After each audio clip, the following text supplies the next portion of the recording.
Jennifer Lopez was reportedly denied entry to Chanel. I'm in Chicago, and the man at the Chanel store opens the door like this much. And he's like, hello, do you have an appointment? Ever had a good Chanel sales associate will treasure them because once they're gone, it's like you don't even matter anymore. If you walk into a luxury store and they're being a little bit rude to you, it's because they want you to prove that you can belong. Jennifer Lopez, global superstar, fashion icon, and multimillionaire. If she can't get in, who can? That viral moment, a megastar being dismissed by a luxury brand, struck a nerve because honestly, a lot of us have been there. The cold stares, the silent judgment, the unspoken feeling that you don't belong. But what if that exact feeling is the point? In this video, we're digging into the icy world of luxury retail, from Chanel to Hermes, and asking, are these brands treating customers badly on purpose? We'll explore the psychology of aspirational marketing, the power of status signaling, and why a little humiliation might actually be part of the experience. Because in the world of high fashion, exclusivity sells, and sometimes the less welcome you feel, the more you want in. Hi babes, my name's Taja, mother of twins, lover of luxe things, and your guide for showing up with style and intention. While shopping in a mall in Istanbul earlier this month, Jennifer Lopez was unexpectedly stopped at the entrance of a Chanel boutique. A security guard informed her that the store was at full capacity and she would not be allowed inside. She seemed to respond quite well and simply told them that it was not a problem before walking away. Later, possibly because they realized who she was, although I think it would be pretty unusual for somebody to not realize that they're speaking to Jennifer Lopez, but they apparently found her and invited to let her back in, but she declined, and instead she went shopping at the nearby luxury stores like Celine, where she reportedly spent loads of money. This interaction at Chanel went semi-viral. There was loads of reporting about J-Lo being turned away from Chanel. And actually, I've heard some arguments that it was a good thing that she was turned away if the store is full, and they would have turned away anybody else. So do you applaud the security guard for turning her away? I do think the security guard was just doing their job. If there is a capacity, they're doing their job.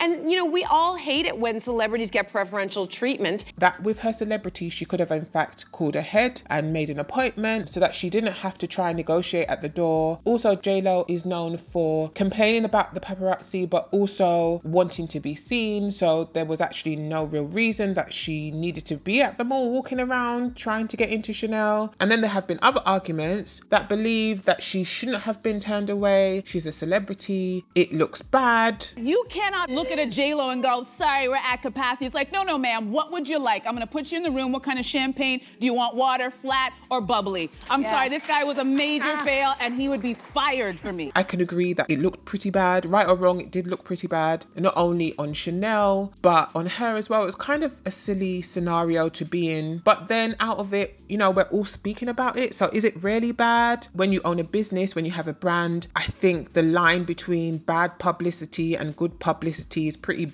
blurred. Most of the time, any publicity is good publicity. So I think from a marketing standpoint, it's actually good for them because they're getting a lot of press. But J-Lo is a customer you would want to have in your store, and she's definitely going to buy.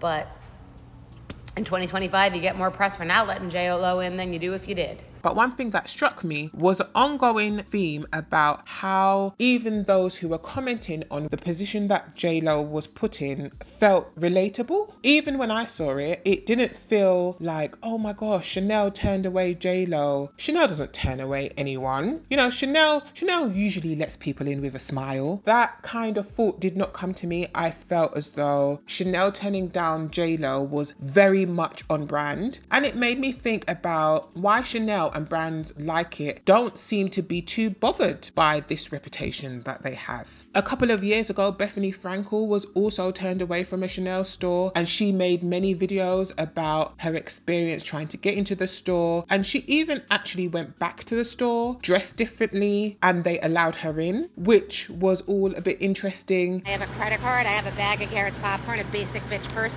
Am I not allowed to come in at 3:54 on a Tuesday? I'm going into Chanel now. If they let me in because of how I look, Christmas is canceled. And so I thought that we could have an interesting conversation about whether this is intentional. I agree that J-Lo and celebrities, influencers, people who are more well known are no better than anyone else. Okay, everybody's money's green. So whoever wants to get into Chanel or any other shop should be treated equally. However, I think Chanel and some other luxury brands like Hermes intentionally try to make some customers feel unwelcome.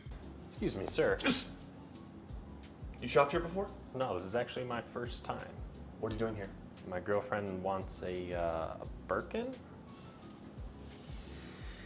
Oh my God. We don't stock those here. Do you have something else I can buy then? Yeah, I do. Come here. Come here. Hermes chair. Now, I think that if you are from any minority group, then this isn't a newsflash for you, right? Of course, some of these brands make some types of customers feel unwelcome for a myriad of reasons. The Chanel store yesterday, I went there. They profiled me because apparently they thought that I couldn't afford it. Now, for context, after I paid, she was like, "Oh, can I see your ID?"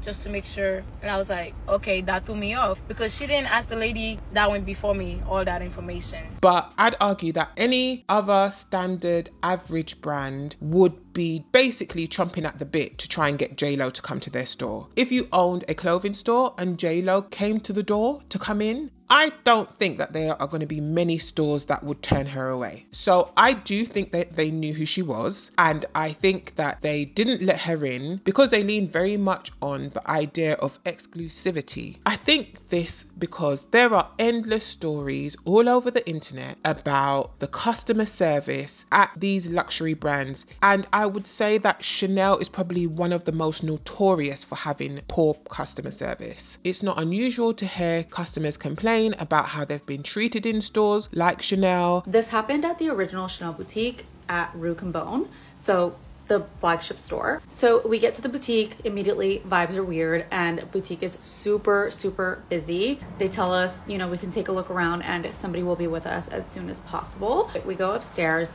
and we start, you know, taking some content. I'm gonna preface this by saying that I had seen so many videos of girls shopping at the Rue Cambon store on TikTok, so I just figured that it wasn't an issue. And this huge security guard comes up to me and he goes, "It's prohibited." So I put my phone away, like I stopped taking videos and pictures. And then a Chanel SA walks by, not the one that ends up helping us.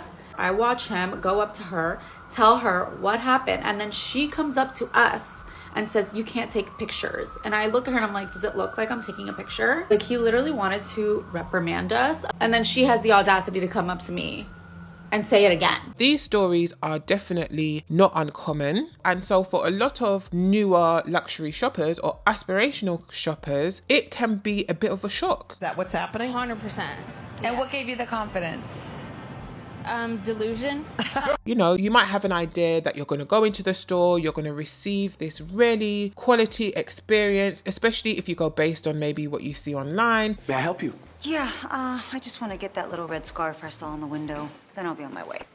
All right. You might think you're going to walk in, you're going to get the whole shebang, the wine, the small talk, you're going to get all the things, but in real life, many people experience the complete opposite. Many people get the J-Lo treatment. And so I think Chanel very much leads into exclusive marketing. And this kind of marketing is a strategy where brands deliberately cultivate an image of scarcity, inaccessibility, or elite status to make their products or experiences more desirable. The idea is very simple. People want what they can't have, and the harder something is to access, the more valuable it appears. Some of the core concepts behind exclusivity marketing include aspirational marketing. This is where brands sell a lifestyle or status and not just a product. So if you think of the very beautiful Chanel ads where they're maybe on a boat or at a very expensive hotel, or they're sipping some wine by the beach or something like that, it's about selling the lifestyle. If you purchase our product, product, this is the lifestyle that you will live. The goal is to make consumers aspire to be part of a more elevated, curated world. Think of high fashion labels, luxury cars, or private clubs. They're marketed in ways to make buyers feel like they're buying into a dream or identity, not just an item. Exclusivity marketing also uses status signaling. When people buy exclusive, hard to get products, they're not just purchasing function, they're signaling wealth, taste, and cultural capital. For example, carrying a Hermes bag, wearing limited edition sneakers, or having an Amex Centurion card. For a lot of people, the more rare and the more expensive the item, the louder the social signaling. Exclusivity marketing leans very much into if you know culture. This is about subtle exclusivity. So in this case, I saw quite a few comments about some Chanel stores only accepting customers on an appointment only basis. And this is absolutely something that only certain people would know. It's not crazy to think that somebody who's walking past a shop in a mall that is open might presume that the shop is open and they want customers, and so it's okay to go in. And so a lot of luxury brands create these kind of rules or conditions for shopping that you either know because you're engaged in that community, or you don't know, in which case you definitely have a worse customer service experience. Some brands don't even advertise traditionally. They rely on social currency, underground buzz, or limited access. This makes some consumers feel as though they're part of a special insider community. If you know, you're included. If you don't know, you're excluded. And ironically, a lack of warmth in customer service can make the brand feel more elite. If J.Lo can get turned away, then who is inside?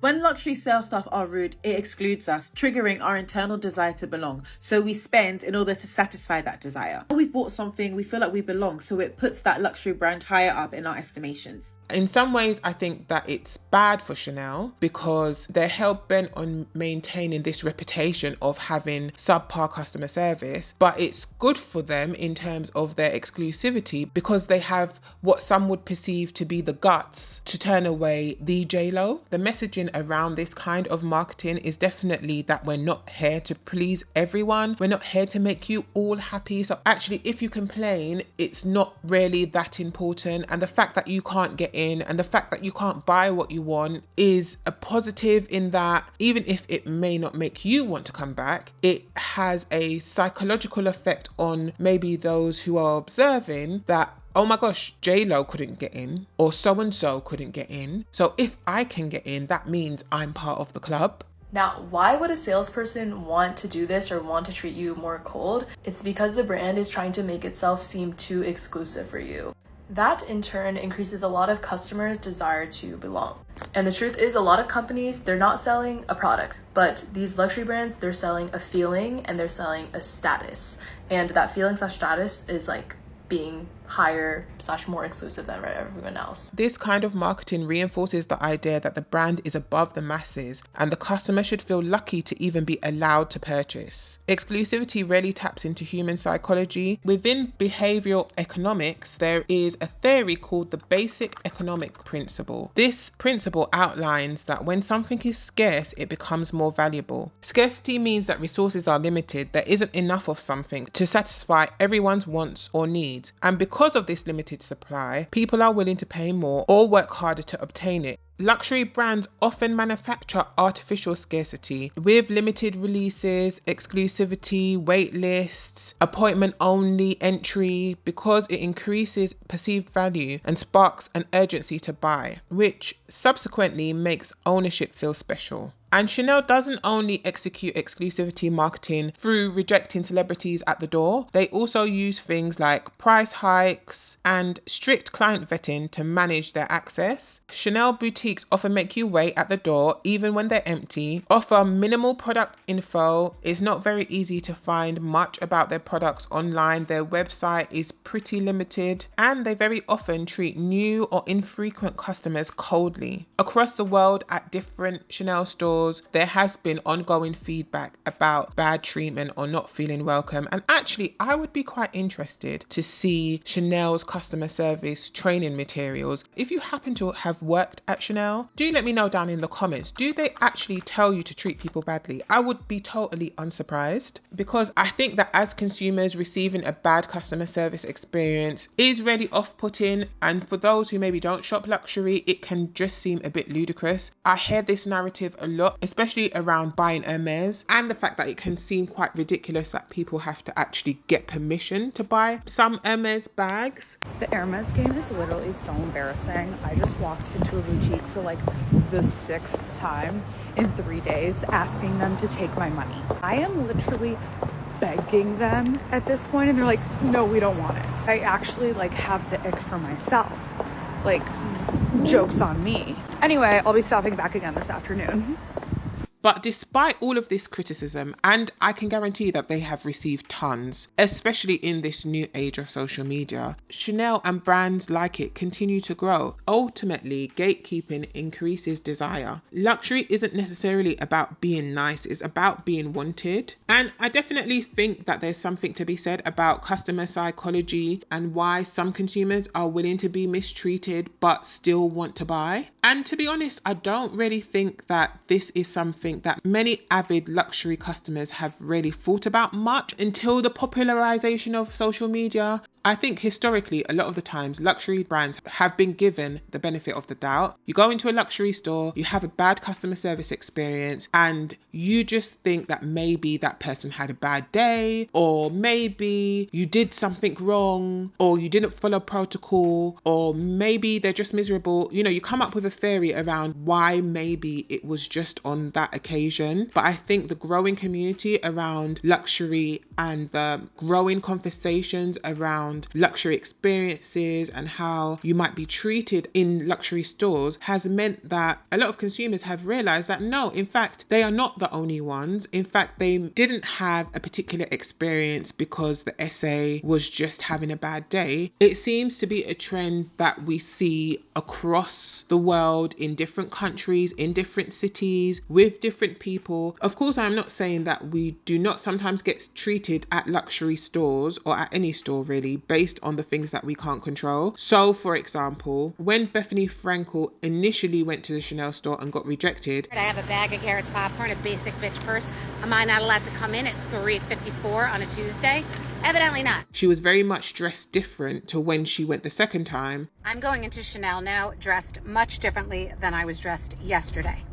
If they let me in because of how I look, Christmas is cancelled. And got let in. And of course, she can change maybe the way that she appears. She can change her outfit and maybe appear more expensive, and that might have been the reason why. But I think that there are loads of presumptions that are made about how somebody might appear when they walk into a luxury store, and that does have an effect on how you are treated. The gripe that I had with the person at the door was how they treated me. They opened the door this much and were like very condescending, and it made me think about the person who could never afford to buy Chanel, who just buys a lip gloss, who just walks down the street that gets turned away. However, I also think that everybody can get it, including J-Lo, okay? At this point, I don't even really think it matters if you spend a lot of money with them. I think it's less likely to happen if you spend a lot of money with them. But as we saw again with Bethany Frankel, she was dressed in head to toe Chanel, and she clearly owns a lot of Chanel. I'm sure J-Lo owns a lot of Chanel, so it's not like they are one-off customers, and still they were treated as though they were not allowed in the club. And actually, I think in terms of increasing or maintaining their air of exclusivity, and you know, they all seem to want to compete with Hermes. So I think maybe Chanel's in their villain era, and they're just like, well, let's turn away people who could and do spend lots of money so that we can get everybody to understand that not everyone is allowed in here. I would be totally unsurprised if that was one of their approaches, just because social media and the luxury slowdown has meant that the characteristics or the face of the average, more predictable luxury customer is changing. And I don't necessarily think the luxury brands are loving that. I do though think that this approach is a bit risky, and there is a very thin line between treating them mean to keep them keen and